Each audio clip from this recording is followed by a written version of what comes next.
We have become used to thinking of the United Nations as a benevolent, peace-loving, completely neutral organisation, popping up wherever there is trouble and strife to put things right.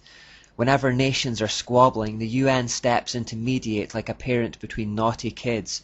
We think of them as being completely trustworthy, impartial, and making just pronouncements by which the nations promise to abide. No one really examines this overarching body. The way to think of the UN is like a smartphone.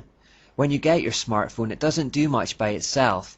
What you have to do to make it useful is download applications or apps.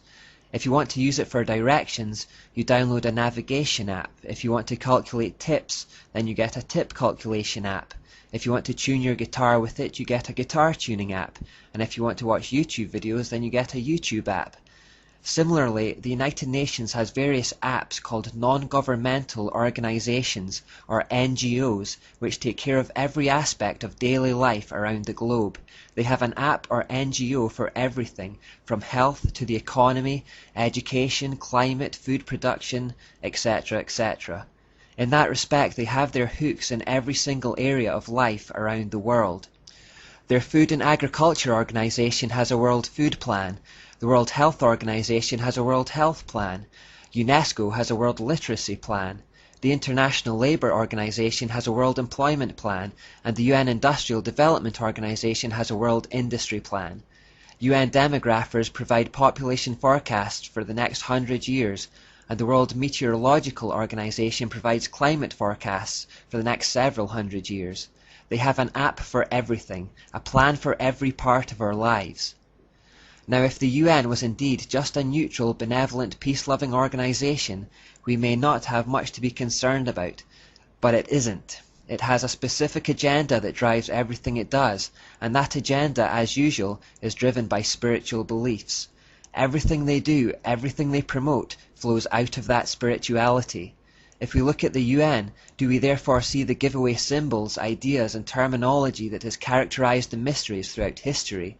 Do we see evidence of the hidden hand that has guided those mysteries from the beginning of time? Well, if we take a look at the UN logo here, I think we will. You will notice that this is a circle within a crescent, which is the ancient symbol of the joining of sun and crescent moon. Here's an ancient Hittite stone in which we can see virtually the same symbol, with the laurel wreath and the crescent moon beneath it. In Greece, a laurel wreath around someone's head depicted a deity, kind of like how Catholics put halos around heads in their pictures to depict a holy person. So in the Olympic Games, for example, which was born in Greece, when you see athletes having laurel wreaths placed on their heads on the podium, this signifies that they have become immortal in their victory, as gods. Julius Caesar also picked up on this idea and wore a laurel wreath around his head. So the laurel wreath around the planet may also have a pantheistic element of deifying the earth.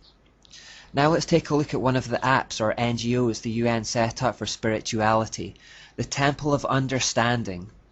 The Temple of Understanding was founded in 1960, and Jean Houston, a New Age guru and supporter of the temple, wrote in her book Trojan Horse, "The temple's purpose is to facilitate the one world religion through the promoting of both the acceptance and the embrace of all religions, beliefs and rituals.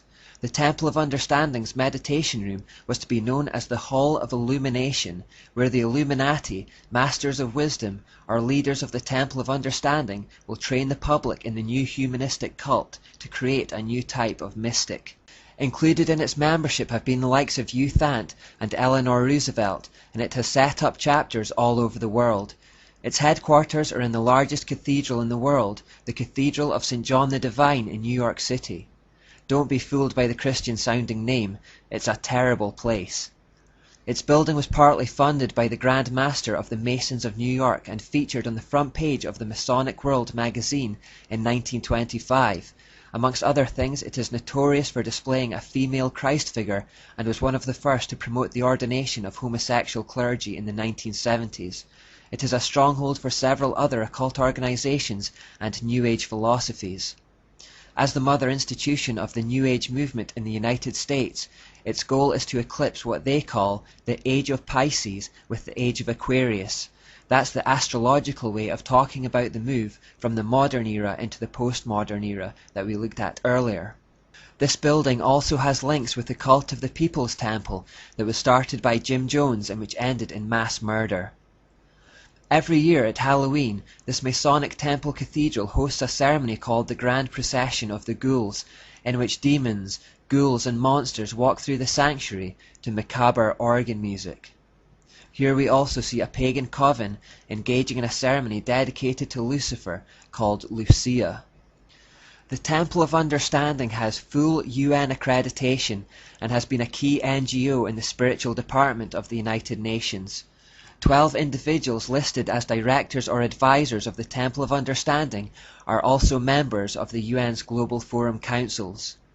Those forums have in the past welcomed numerous speakers who've openly supported a neo-pagan world religion.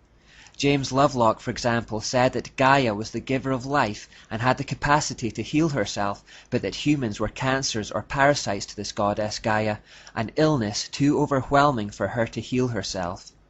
Al Gore has also been a guest several times at the Cathedral of St. John the Divine, where he hinted at a pantheistic worldview, saying that God is not separate from the earth. Another member of the board of directors of the Temple of Understanding is Thomas Berry.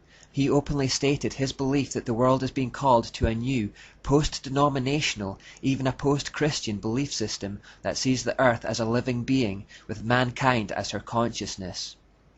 Madeleine L'Engle, one of the Temple of Understanding's founders, gave courses inside the Temple of St. John the Divine, initiating worshippers into shamanism, out-of-body experiences, astral projection, the tarot, fortune-telling, psychic powers, yoga, sexual magic, astrology, abortion, and especially earth worship.